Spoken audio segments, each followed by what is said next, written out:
Si tenéis vuestra Biblia a mano, vamos a pasar la exposición de Lucas capítulo 19, versículos del 28 al 40. Habiendo dicho esto, iba adelante, subiendo hacia Jerusalén. Y aconteció que cuando se acercó a Betfagé y a Betania, cerca del monte que se llama de los Olivos, envió a 2 de los discípulos, diciendo: Id a la aldea que está enfrente, en la cual al entrar encontraréis un pollino atado sobre el cual nunca se ha montado nadie. Desatadlo y traedlo. Y si alguien os pregunta, ¿por qué lo desatáis? De esta manera hablaréis, porque el Señor lo necesita. Entonces los enviados fueron y lo encontraron como Él les había dicho. Mientras desataban el pollino, sus dueños les dijeron: ¿por qué desatáis el pollino? Y ellos respondieron: porque el Señor lo necesita. Y lo trajeron a Jesús, y echando sus mantos sobre el pollino, pusieron a Jesús sobre él. Y mientras él iba avanzando, tendían sus mantos por el camino. Cuando ya se acercaba, junto a la bajada del monte de los Olivos, toda la multitud de los discípulos, regocijándose, comenzó a alabar a Dios a gran voz por todas las maravillas que habían visto, diciendo: bendito el Rey que viene en el nombre del Señor, paz en el cielo y gloria en las alturas. Entonces algunos de los fariseos de entre la multitud le dijeron: Maestro, reprende a tus discípulos. Respondiendo él, dijo: os digo que si estos callan, las piedras clamarán. Veamos en primer lugar la importancia de este relato. Aparece en los 4 evangelios. En cada uno de los evangelios, este relato muestra o resalta ciertos detalles que muestran un suceso histórico, un suceso real, inédito y glorioso. Lucas es el autor de este evangelio, el autor humano. Sabemos que él, movido por el Espíritu Santo, escribe lo que ha salido de la boca de Dios. Él es un médico. Lo puedes ver ahí en Colosenses capítulo 4, versículo 14. Ahí el apóstol Pablo da saludo a la iglesia en Colosa de parte de Lucas, el médico amado. Su investigación, la investigación de Lucas en los sucesos por medio de los testigos oculares que tuvieron lugar en el tiempo en el que Jesús estuvo en esta tierra, y que el Espíritu Santo guió a Lucas para que no introdujeran ningún tipo de error. Dirigido por el Espíritu Santo, Lucas escribe este evangelio y escribe también Hechos de los Apóstoles, mejor dicho, Hechos del Espíritu Santo. Así que él escribe para un tal Teófilo, un creyente que necesita crecer en la fe, y le asegura que la salvación está firme no en las obras de la ley, sino en la gracia en Cristo. Los lugares que vemos en este texto son lugares reales, y también las personas que se muestran en este relato fueron personas reales, históricas. Así que no estamos leyendo un texto de ficción, una narrativa inventada, una historieta o un cuento. Estamos leyendo la realidad, la historia, lo que sucedió y cómo Dios actuó en medio de nosotros. Aquí podemos ver, en segundo lugar, el comienzo del fin.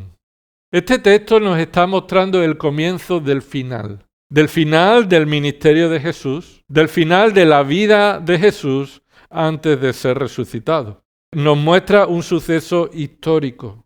La cúspide del ministerio de Cristo se muestra en este texto.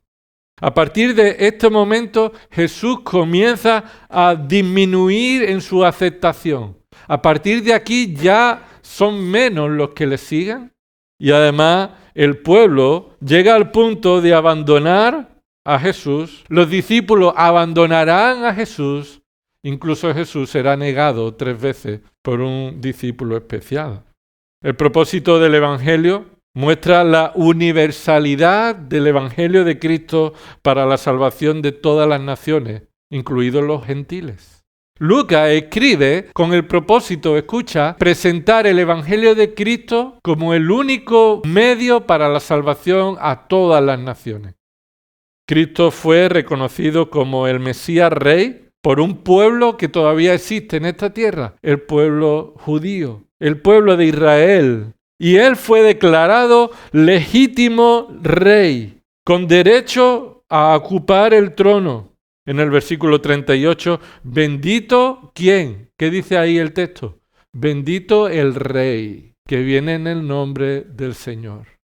Pero poco después, este mismo pueblo gritaría que crucifícalo. Crucifícalo, no tenemos más rey que a César. En este texto encontramos el comienzo del fin del ministerio de Jesús. Pero también, en tercer lugar, este texto nos muestra la repercusión eterna. Una repercusión eterna encontramos en este texto. Este suceso está unido de manera inseparable a las profecías del Antiguo Testamento. Es un momento histórico en el que cualquiera de nosotros, si nos dijeran ¿a qué época querrías trasladarte si eso pudiera ser? Este sería un momento destacado en la vida, en el ministerio de Jesús. Cuando Él fue proclamado Rey legítimo.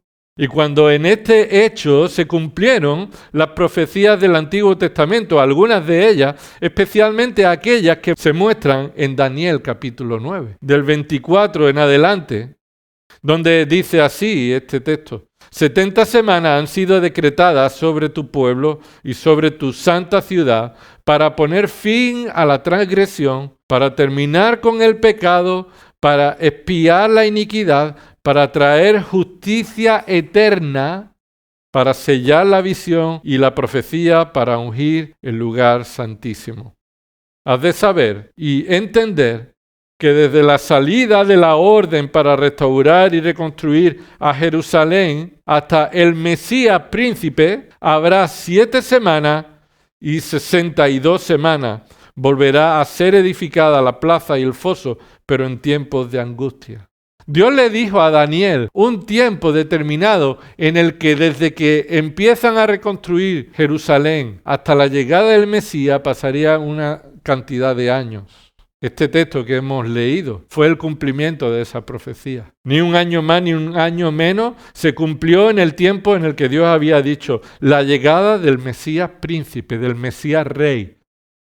Con estos elementos previos, entonces, podemos entrar a considerar brevemente en este Evangelio la entrada triunfal, como se conoce, no sé si lo tiene en vuestra Biblia así, versículo 28 pone ahí la entrada triunfal, pero que yo en esta mañana he visto conveniente titular la honra del Rey de Reyes. La honra del Rey de Reyes.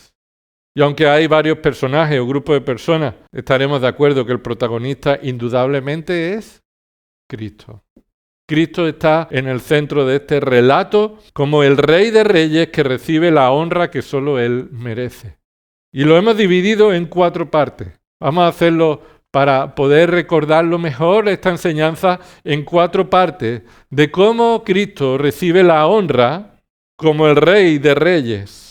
Y resalta 4 aspectos de Cristo como Rey. En primer lugar, y lo voy a citar para que esté fresco en nuestra mente y podáis tomar nota, del versículo 28 al 31 encontramos la instrucción del Rey. El Rey da una instrucción. Se resalta la providencia de Cristo como el Rey de Reyes. Él es el Rey de Reyes y Él puede controlar y ordenar los eventos que van a suceder. Él es el que gobierna y providencialmente dirige cada suceso. La instrucción del Rey destaca su providencia. En segundo lugar, vamos a ver la obediencia al Rey. El Rey merece obediencia. Y esto va desde el versículo 32 al 35. Y se resalta en ese texto la autoridad de Cristo como el Rey de Reyes. La autoridad de Cristo como el Rey de Reyes. En tercer lugar, la honra al Rey. El Rey recibe la honra de una manera incomparable porque en este texto observamos que se resalta la gloria que solo el Rey de Reyes merece. Y va desde el versículo 35 al 38. Y en cuarto lugar, vemos la oposición al Rey. Esto no es una característica del Rey que lo exalta, sino que muestra cómo el Rey, aún así, recibe oposición y qué merece aquellos que se oponen al Rey. Y desde los versículos 39 al 40, este texto resalta la fortaleza inevitable del Rey de Reyes. La fortaleza inevitable del Rey de Reyes. Entonces este texto se divide en 4 partes. Obsérvalo de nuevo. La instrucción del rey, la obediencia al rey, la honra del rey y la oposición al rey. Vayamos entonces por el primer pasaje. Versículo 28 al 31 dice así. Habiendo dicho esto, iba adelante subiendo hacia Jerusalén. Habiendo dicho esto, ¿a qué se refiere? Porque es importante, porque el texto lo dice, el Espíritu Santo ha movido para que relacione este evento con lo que había dicho antes. Así que esta escena está necesariamente conectada con los sucesos previos. Observa en el versículo 1. En el versículo 1 al 3, lo que Jesús está ahí haciendo es que hay multitudes siguiendo a Jesús en Jericó, mientras Él se acerca. Y ahí encontramos muchas personas siguiendo a Jesús. Ahí se encuentra a Zaqueo y el Señor trae salvación a ese hombre y da testimonio de una fe arrepentida al mostrar obras de arrepentimiento. Pero en el versículo 11, observa, capítulo 19, versículo 11, estando ellos oyendo estas cosas, continuando Jesús dijo una parábola, porque Él estaba cerca de Jerusalén y ellos pensaban que el reino de Dios iba a aparecer de un momento a otro. Así que observa que la enseñanza de Jesús está relacionada con la expectativa que estaba creciendo en el pueblo. El pueblo estaba atento porque creían que en cualquier momento el reino de Dios se iba a manifestar. Entonces Jesús le enseña acerca de cómo deben vivir en dependencia del Señor, preparando sus vidas, guardando el tesoro del Evangelio como una mina rica, como un tesoro preciado. En el versículo 15 dice ahí, y sucedió que al regresar él, pues de haber recibido el reino, mandó llamar a su presencia a aquellos siervos a los cuales había dado el dinero para saber lo que habían ganado negociando. Y dice el versículo 16, y se presentó el primero diciendo, Señor, tu mina ha producido 10 minas más. Y él le dijo, buen siervo y fiel, puesto que has sido fiel en lo muy poco, ten autoridad sobre 10 ciudades. Y continúa esta parábola para mostrarle cómo deben ser fieles para entrar en el reino de Dios, según la bendición que Dios les había dado. Entonces, versículo 24, y dijo a los que estaban presentes, quitarle la mina a ese que había sido infiel y dársela al que tiene las 10 minas. Y ellos le dijeron, Señor, él ya tiene 10 minas. Y termina ahí el texto diciendo, os digo que a cualquiera que tiene, más le será dado, pero al que no tiene, aún lo que tiene se le quitará. Pero a estos, mis enemigos, que no querían que reinara sobre ellos, traerlo acá y matarlos delante de mí. Así que están todas con la expectativa de que el reino de Dios se va a manifestar de un momento a otro y Jesús les expone bajo la responsabilidad de qué pasará si el reino de Dios se manifiesta. O eres un siervo fiel o eres un enemigo que está en contra de su señorío.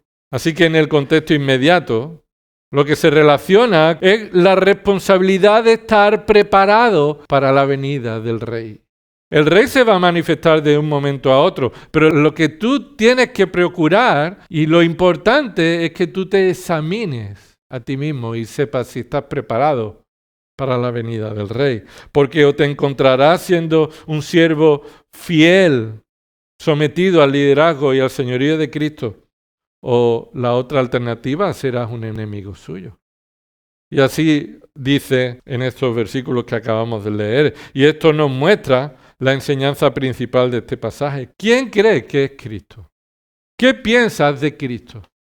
¿Cómo vas a responder a la honra que Cristo merece? ¿Cómo estás viviendo conforme al señorío de Cristo? ¿Estás preparado para entrar en su reino? ¿O estás preparado para parecer que eres parte del reino, pero estás viviendo en propósitos egoístas? ¿Es el rey por el cual puedes ser reconciliado con Dios ante quien tienes que humillarte? ¿O es alguien que está siendo usado por ti para exaltarte a ti mismo? Entonces el versículo 28 dice que habiendo dicho esto, entonces él iba delante subiendo hacia Jerusalén. Jesús avanza con firmeza. Cuando dice él iba adelante, es que iba decidido a enfrentar el propósito, la misión por la cual Dios le había enviado. Este es el momento que vemos a Jesús ejerciendo el control de los sucesos que van a ocurrir, tal como ha sido decretado en el Consejo Trinitario. Antes de la creación del mundo se decidió qué es lo que iba a suceder y Cristo está ahora ordenando esos sucesos. Él es el Señor del tiempo. Jesús conoce los planes, conoce qué sucederá, nada le coge por sorpresa. Anteriormente Él lo anunció y manifiesta que Él sabe lo que va a pasar, que le van a proclamar como rey, pero dentro de unos días, en esa misma semana, será rechazado para ser crucificado. Pero Él enfrentó la subida a Jerusalén sabiendo a lo que iba y ordenando los eventos que Él sabía que iban a suceder y que Él hizo realidad. Por ejemplo, Marcos capítulo 10, versículo 32, Jesús le anuncia a los apóstoles, a los discípulos, le anuncia por tercera vez lo que va a suceder. Dice Marcos capítulo 10, versículo 32, e iba por el camino subiendo a Jerusalén, y Jesús iba delante de ellos. Estaban perplejos, y los que le seguían tenían miedo. Y tomando aparte de nuevo a los 12, comenzó a decirles lo que le iba a suceder. Versículo 33. He aquí, subimos a Jerusalén, y el Hijo del Hombre será entregado a los principales sacerdotes y a los escribas. Y lo condenarán a muerte, y le entregarán a los gentiles. Y se burlarán de él, y le escupirán, le azotarán, le matarán. Y 3 días después resucitará. Jesús sabía a lo que iba. No le cogió por sorpresa. No había un plan B, un plan C. Había un solo plan que incluía su muerte. Además con detalles, hermano. Él estaba diciendo, me escupirán, me matarán, me azotarán. Él enfrentó Jerusalén con firmeza, sin duda. Él fue hacia la cruz para que se cumpliera el plan determinado. Versículo 29, Lucas 19, 29, nos dice, y aconteció que cuando se acercó a Betfagé y a Betania, cerca del monte que se llama de los Olivos, envió a 2 de los discípulos. Ninguno de los evangelios nombra qué 2 discípulos envió. No importa a cuál envió. Lo que importa es que Jesús está ejerciendo su señorío, ordenando los eventos y además enviando a sus discípulos para que hagan lo que Él les ha mandado para que se cumpla el plan. Así que Cristo como Rey tiene la autoridad de enviar a sus discípulos. Esa palabra enviar tiene que ver a encomendar una tarea. Es decir, no es solamente decirle ir, sino ir para hacer la siguiente tarea. Es mandar con el propósito de una base de una autoridad superior, suprema. Se espera que los enviados fielmente cumplan el mandato que se les ha encomendado. Lucas 10, versículo 16, un poco antes, en este mismo evangelio, Lucas 10, versículo 16, dice Jesús, el que a vosotros escucha, a mí me escucha. Y el que a vosotros rechaza, a mí me rechaza. Esto se está refiriendo a los 70 que él había enviado a predicar el evangelio. Y les está diciendo eso. Yo os he enviado y quien os rechace a vosotros me rechaza a mí. ¿Por qué? Porque vais con la autoridad de aquel que os ha enviado. Y observa lo que dice versículo 16.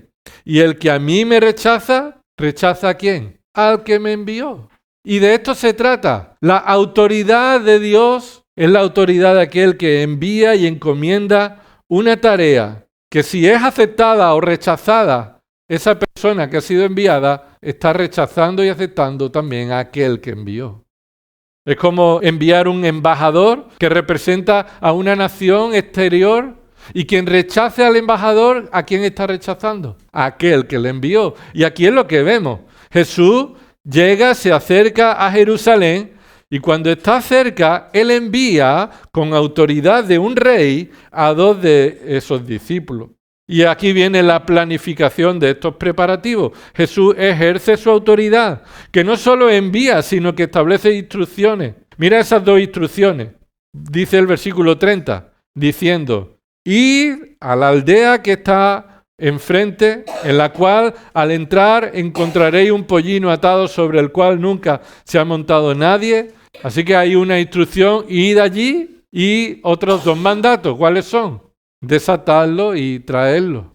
Y no solamente eso, sino que también hay otro mandato en el versículo 31. Y si alguien os pregunta, ¿por qué lo desatáis? De esta manera hablaréis. Y ese es otro mandato. Hablaréis de esta forma. Porque el Señor lo necesita. Porque el Señor lo necesita. Así que Jesús les da las instrucciones de cómo deben realizar esa tarea. Jesús en su providencia se adelanta a los acontecimientos. No es que Él crea que alguien puede decirle qué hacéis con el pollino. Jesús sabía lo que iba a suceder. Jesús sabía en su providencia todo lo que iba a ocurrir. Y por eso les dice, cuando eso suceda, si sucede eso, en nuestra opinión parece una posibilidad, pero en la realidad de Jesús es una realidad. Un conocimiento perfecto de lo que va a suceder. Le responde, y así el Señor lo necesita. Hemos visto en otros pasajes cómo el Señor tiene un conocimiento sobrenatural, una providencia divina.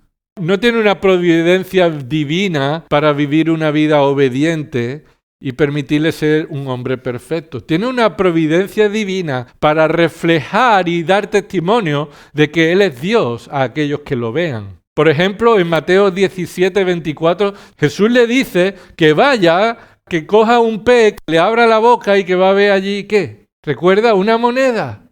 Y entonces con esa moneda va a tener que pagar como testimonio por ellos 2 para entrar en el templo. Eso no es un conocimiento perfecto, un control completo de un pescado que lleva unas monedas y que va a ser tomado por la necesidad puntual.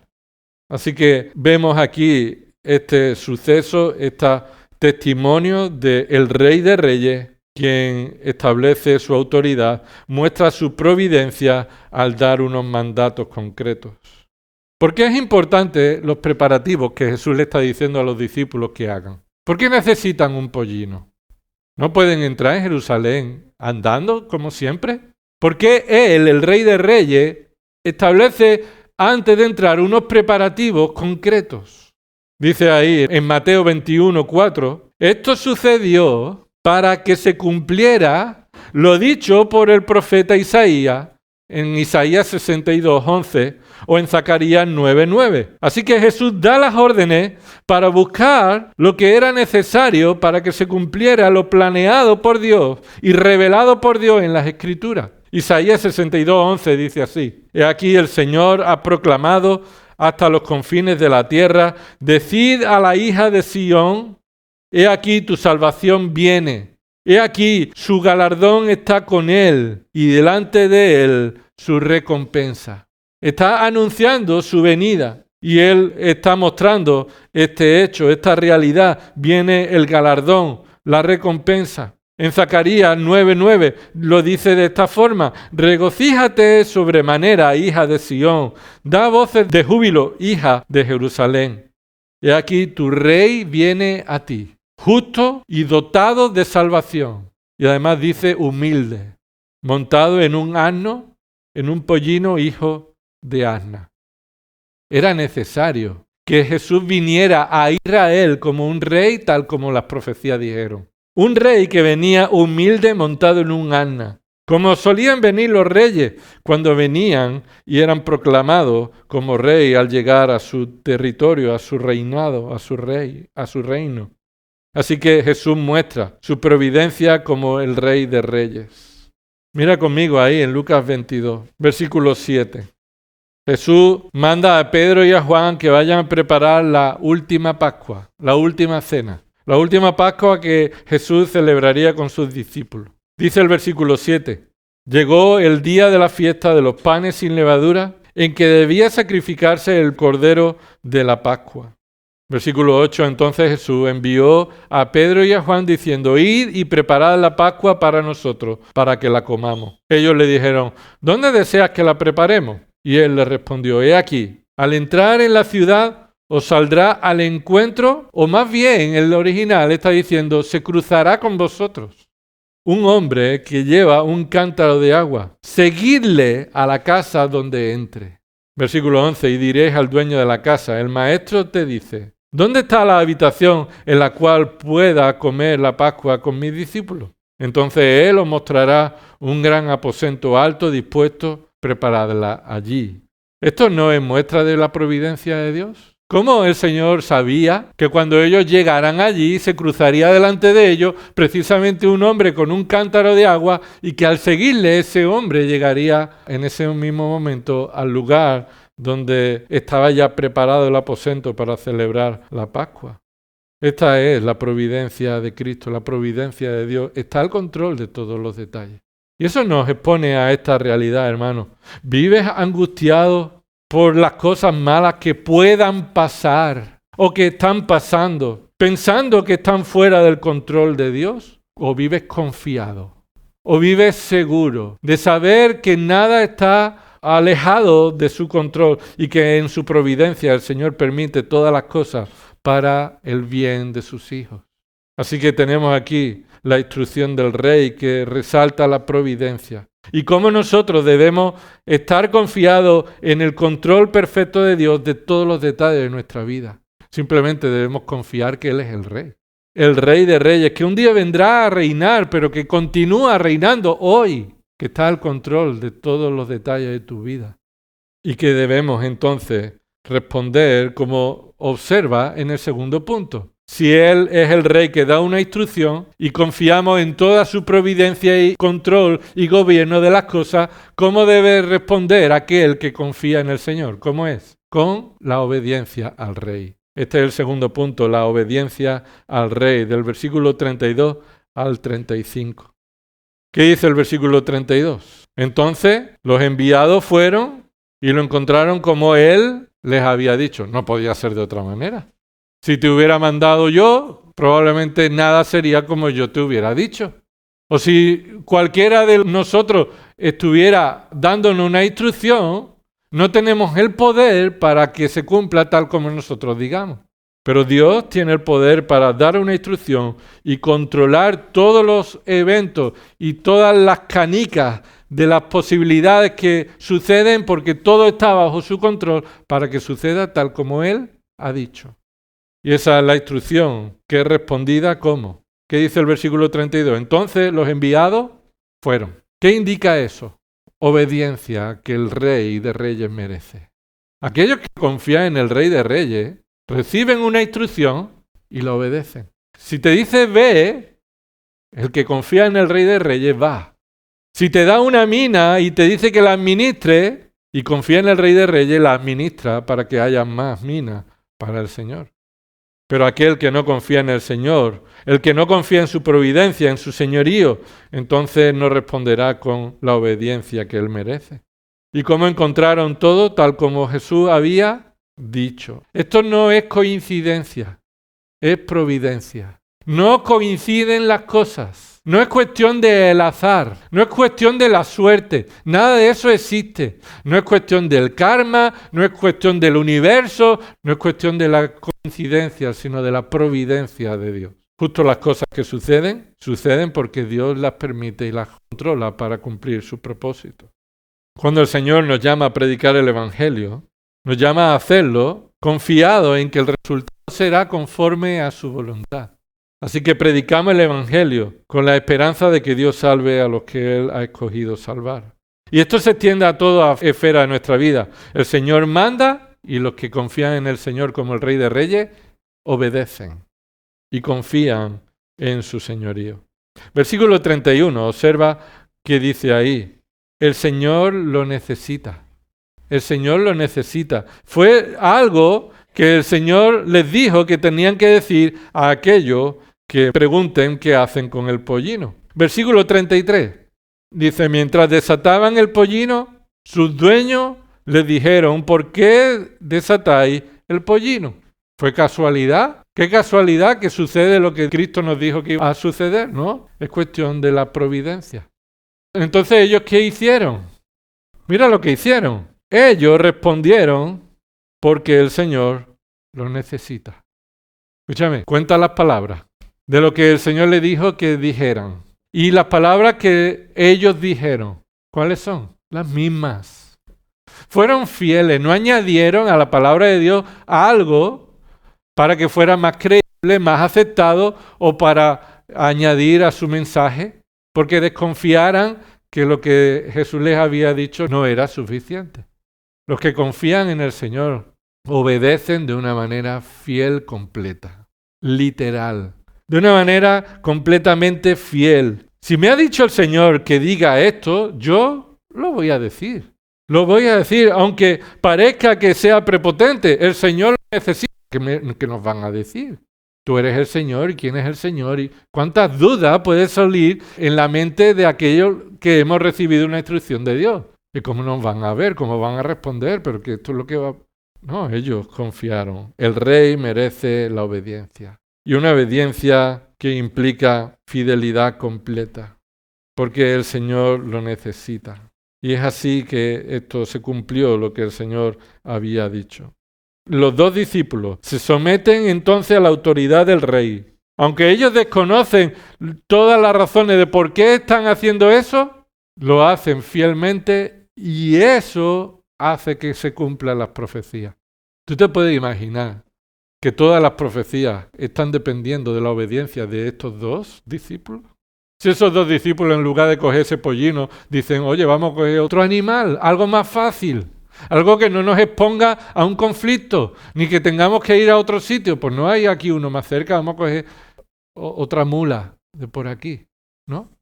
Ellos no sabían, ni necesitaban saber que la obediencia a la palabra de Dios tendría repercusiones más allá de lo que podían entender. Pero Dios, que obra en los corazones de aquellos que Él ha salvado por su sangre, también les da el convencimiento de confiar en la obediencia a la palabra de Dios sin necesidad, hermanos, de saber más. No necesito saber más. Cuando se da una instrucción a los hijos y esa instrucción requiere que tengamos que dar más explicaciones, está mostrando que el hijo no está escuchando y dispuesto a obedecer, sino más bien el hijo está buscando razones para rebelarse, para buscar una excusa para no hacerlo. Así que cuando nosotros pedimos explicaciones a Dios, el Señor tiene misericordia de nosotros y paciencia, pero Él no necesita que le planteemos todas esas cuestiones. Lo vimos el otro día con Job, ¿verdad? El viernes. ¿La paciencia de Job? No. La paciencia de Dios con Job. Porque Job tenía muchas preguntas, muchas dudas, muchas cuestiones que todavía él necesitaba conocer. Que de oído había oído, ¿verdad? Al Señor, pero ahora, en esa experiencia, había llegado a un conocimiento más completo y glorioso de quién es Dios. Pero hermano, tú y yo hemos recibido un mandato del Señor, muchos mandatos del Señor, estamos bajo su autoridad y no necesitamos conocer todos los detalles para ser obedientes. Juan 12, versículo 16, Jesús dijo que sus discípulos no entendieron esto al principio. No es malo que no entendamos cosas, es malo cuando lo que no entendemos lo usamos para hacer nuestra voluntad. Y estos discípulos obedecieron a la voluntad de Dios sin necesidad de saber los demás detalles. Pero nosotros, en nuestro desconocimiento y todavía no entendemos todo de manera perfecta, eso no es razón para vivir a nuestro antojo, a nuestra forma. Necesitamos, sin duda, la iluminación del Espíritu Santo. Tú y yo todavía no entendemos la palabra de Dios como debemos entenderla. Tú y yo estamos todavía limitados. Y por eso necesitamos la iluminación del Espíritu Santo. ¿Recuerda a aquellos dos que iban en el camino a Emaús? El Señor ya resucitado se acerca a ellos y ellos no entendían lo que había pasado y estaban discutiendo. Oye, esto no era lo que esperábamos, las promesas no se han cumplido, las profecías ya no son confiables. El Señor Jesús les dijo, qué necio estáis siendo. Y entonces les explicó las Escrituras, de cómo desde la ley, los profetas y los salmos apuntaban al sufrimiento de Cristo y después la resurrección. Y aquellos dos en el camino de Emaús no entendieron hasta que sus entendimientos fueron abiertos. Hermano, el no entender las cosas no debe afectar a nuestra obediencia, pero también no es excusa para no depender del Señor para que abra nuestro entendimiento. Yo es que hay muchas cosas que no entiendo de la palabra. Bueno, igual que yo. igual que yo no soy un superhéroe, no tengo un conocimiento natural para entender el texto más que el que tenemos el resto. El Espíritu Santo es el que nos capacita para entenderla. Y eso nos ayuda a ver que estamos bajo la obediencia del Señor. La autoridad de Jesús no requiere la comprensión completa de todos sus mandatos, sino la obediencia completa y la dependencia para crecer en ese entendimiento. Así que tenemos la instrucción del rey, tenemos la obediencia del rey. En tercer lugar, tenemos la honra al rey. La honra al rey. Versículo 35 al 38. La honra al rey. Y en este momento se resalta la incomparable gloria que solo el Rey de Reyes merece. Versículo 35 dice ahí en la segunda parte, y lo trajeron a Jesús. Esa es parte de la obediencia, ¿verdad? Lo trajeron a Jesús. Y echando sus mantos sobre el pollino, pusieron a Jesús sobre él. Versículo 36. Durante el camino hasta Jerusalén, los discípulos tendían sus mantos. Lo que el relato de Mateo nos dice y añade es que pusieron sus mantos sobre ellos. Y se refiere a sobre el pollino y sobre el asna. Y posiblemente lo que estaban mostrando es que estaban cubriendo a los dos animales para hacer más confortable el camino a Jesús encima de ellos. Es una muestra de honra. Es una muestra de honra. Es como cuando tú tienes que sentarte en un sitio sucio, pero no hay otro, y es ese sitio en el que tienes que sentarte, o alguien se va a sentar, y tú pones algo sobre ese sitio para que no se manche, ¿verdad? Eso es lo que estaban haciendo, honrando, tomando sus túnicas, su ropa. No importa que se manche la mía, lo que no quiero es que se manche la tuya.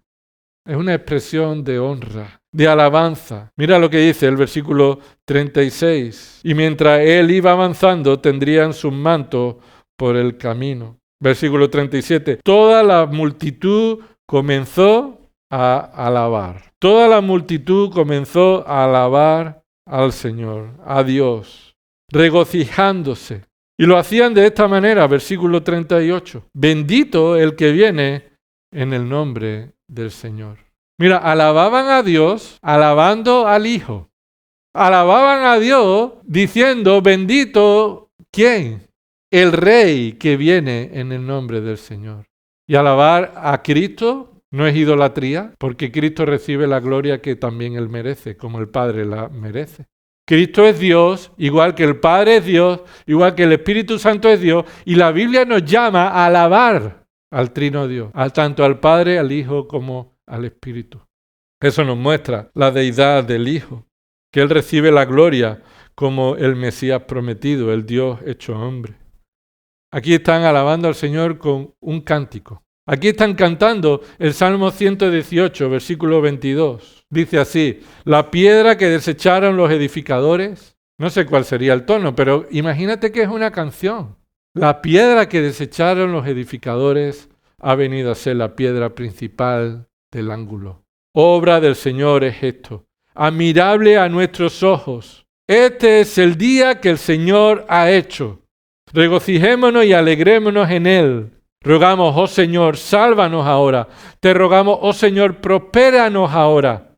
Bendito el que viene en el nombre del Señor. Desde la casa del Señor os bendecimos.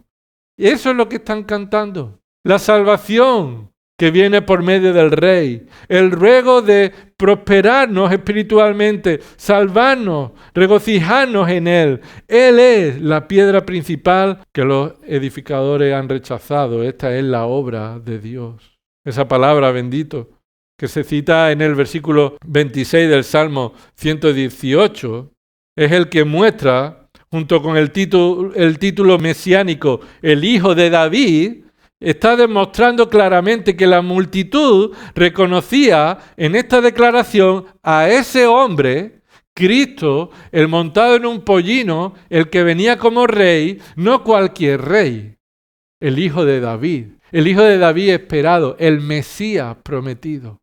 Desde la fecha en la que esto sucedió, el 9 de Nisán del año 30, exactamente pasaron 483 años después del decreto de Artajerjes mencionado en Daniel 9. exactamente ese día sucedió, que el Mesías vino y recibió la gloria que solo el Rey merece, la gloria de Dios. Así que alabar al Señor, honrar al Señor, es honrarlo como Dios. No puede honrar a Cristo como una criatura creada, porque de Él y por Él son todas las cosas. Y el único creador es Dios, y Cristo es quien creó todas las cosas. Por medio de Él fueron creadas, y sin Él, nada de lo que ha sido hecho fue hecho. Él existía antes de toda la creación porque Él es Dios, y Él merece esa honra. Todos los que deshonran a Cristo, no reconociéndole como Dios, están atacando al Evangelio, son enemigos de Dios, no entrarán en el reino de Dios, no están confundidos, están proclamando una herejía, una ofensa, una deshonra a Dios. Y terminamos aquí en el cuarto punto. Este rey también muestra que es un rey que recibe oposición. Cristo es presentado aquí como el rey que triunfa de manera inevitable sobre todos sus opositores. Él juzgará a todos los que se rebelen contra la honra del Rey Supremo. Así que aquí se resalta su fortaleza inevitable. Mira lo que dice el versículo 39. Entonces algunos de los fariseos entre la multitud le dijeron: Maestro, observa que ya aquí hay una deshonra, una oposición, porque se está clamando a ese hombre como el Mesías, y ellos se dirigen a él como un maestro más, un maestro más. ¿Recordáis lo que Jesús dijo a los discípulos? Vosotros me llamáis maestro y señor.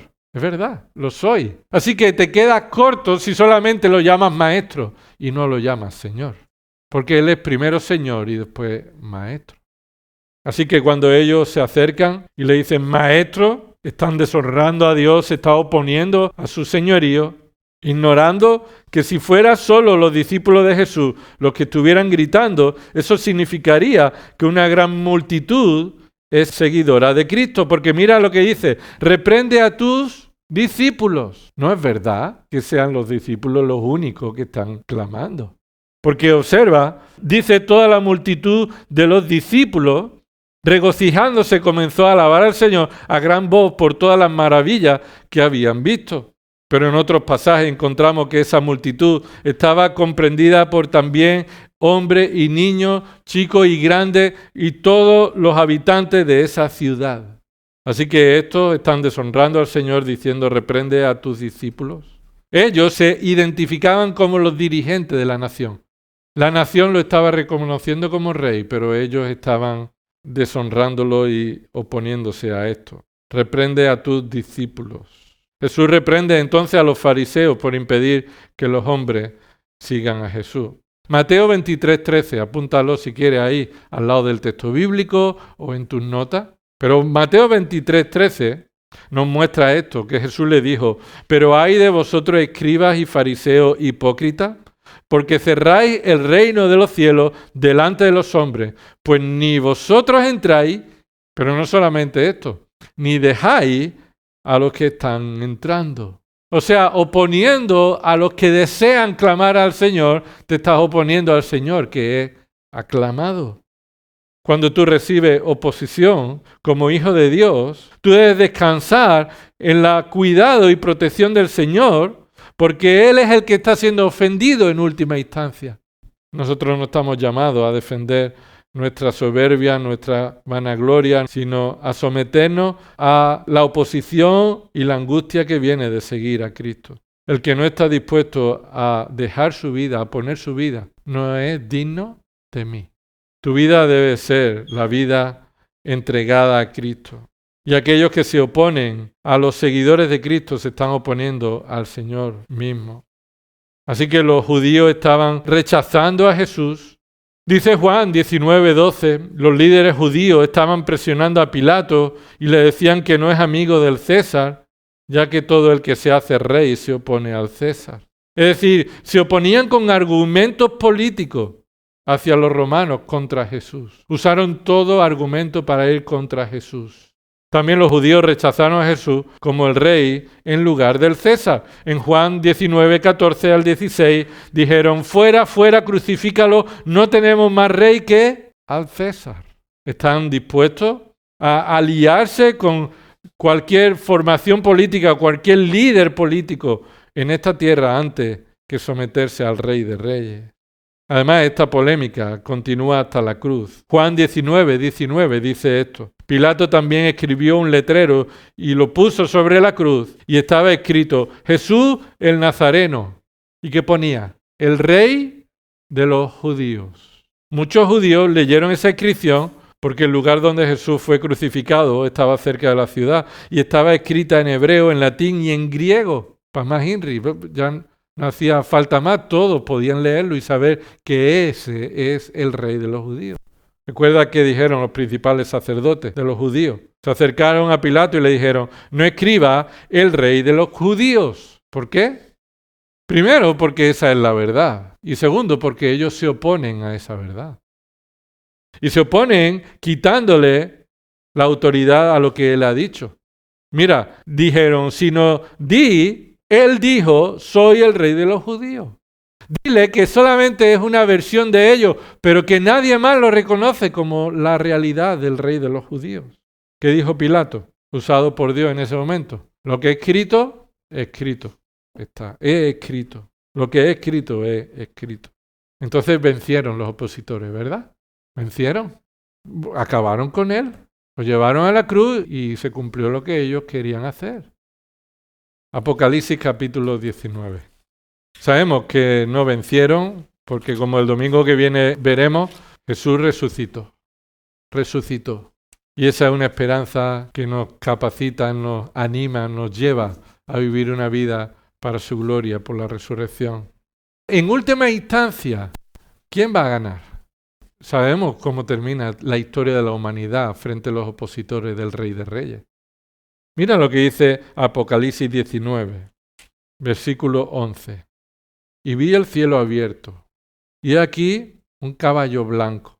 El que lo montaba se llama Fiel y Verdadero, y con justicia juzga y hace la guerra. Sus ojos son una llama de fuego, y sobre su cabeza hay muchas diademas, y tiene un nombre escrito que nadie conoce sino él. Y está vestido de un manto empapado en sangre.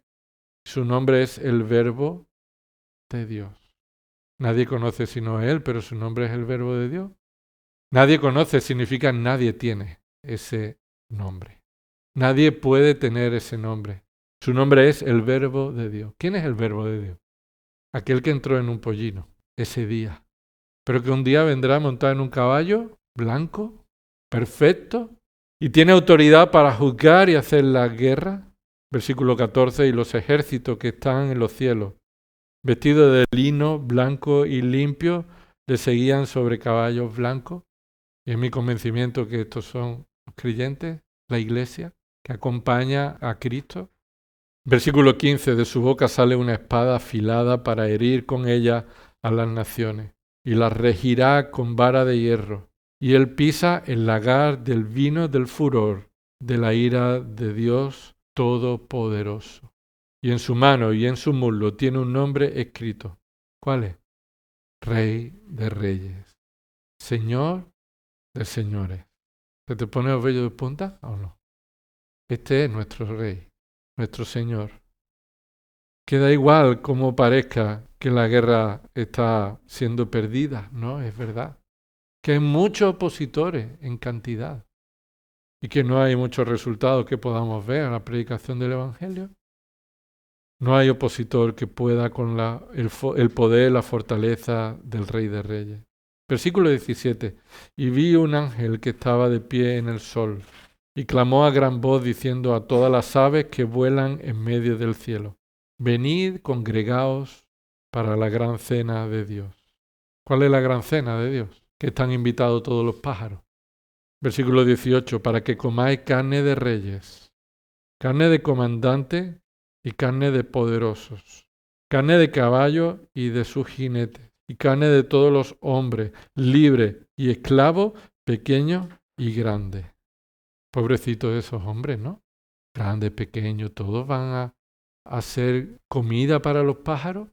Son opositores del rey. Es más, hermano, tú y yo pertenecíamos a ese grupo. Y si ya no lo pertenecemos a ese grupo es por gracia. No porque tú seas mejor que estos, sino porque el Señor ha tenido misericordia contigo. Versículo 19. Entonces vi a la bestia y a los reyes de la tierra y a sus ejércitos reunidos para hacer guerra contra el que iba montado en el caballo y contra su ejército. Esos son los que van a ser comidos por los pájaros. Todos los reunidos contra el Señor, el Rey de Reyes, y contra su ejército. Versículo 20. Y la bestia fue apresada, y con ella el falso profeta que hacía señales en su presencia, con las cuales engañaba a los que habían recibido la marca de la bestia y a los que adoraban su imagen. Los dos fueron arrojados vivos al lago de fuego que arde con azufre. Y los demás fueron muertos con la espada que salía de la boca del que montaba el caballo. Y todas las aves se saciaron de sus carnes. La primera venida del Rey de Reyes vino con humildad, humilde, montado sobre un pollino. Él merece tu obediencia, Él merece tu honra, Él es poderoso para vencer contra toda oposición. Pero un día Él vendrá de nuevo, y ese día, junto con su iglesia, establecerá su reino en esta tierra, venciendo contra todo opositor que se levante. ¿Quieres ser más que vencedor en Cristo Jesús o seguir oponiéndote y rebelándote contra su señorío? No hay tres opciones, hay dos, no hay más. O eres participante del reino de Dios por medio de la autoridad del Rey de Reyes, o eres enemigo del reino. Y somos llamados a predicar la reconciliación de todos los seres humanos para que se preparen para su venida. La iglesia es la embajada y somos embajadores. Y en nombre de Cristo llamamos a los hombres a que se reconcilien con Dios. Porque cuando Cristo venga, ya no vendrá para salvación, sino para juicio. Hermano, si formas parte de la embajada de Dios, de la iglesia de Dios, debes vivir en obediencia fiel a su palabra, en confianza en su providencia, en el crecimiento de su voluntad, en obediencia completa. Y si no estás en Cristo, hoy es el día de salvación, porque estás escuchando el Evangelio que te salva, que solo en Cristo hay un mediador entre Dios y los hombres, y que su muerte y resurrección es la única forma de ser reconciliado, perdonado de nuestros pecados. Porque la sangre que Él derramó es la única forma en la que tus pecados pueden ser limpiados. Vamos a orar. Señor, te damos gracias porque tan cierto fue que tu Hijo entró en Jerusalén de esta forma. De igual manera es cierto que tu Hijo volverá. Y que la honra que el Rey de Reyes merece, Señor, debe ser realizada y cumplida por tu iglesia en este tiempo. Así que lo que podemos hacer, Señor, al ser expuestos a esta realidad es pedirte perdón por las diferentes y variadas maneras en las que no te honramos como mereces, por no estar creciendo en el conocimiento de tu palabra como debiéramos, por no estar obedeciendo en nuestra vida fielmente a tus mandamientos. Por eso, Señor, te pedimos que tú nos hagas ser siervos útiles en tus manos, que tú confrontes nuestro pecado, Señor, y que tú nos muestres la necesidad de que todavía, Señor, necesitamos ser santificados por tu palabra. Trae salvación a los que no han creído todavía en Cristo. Señor, convéncele por medio de tu Espíritu Santo y dale la fe en el nuevo nacimiento para reconocer a Cristo como el Rey de Reyes y Señor de Señores. Que llevemos tu Evangelio a todos aquellos que nos rodean, Señor. Para eso tú nos has puesto en esta tierra. A ti sea la gloria en el nombre de Jesús. Amén.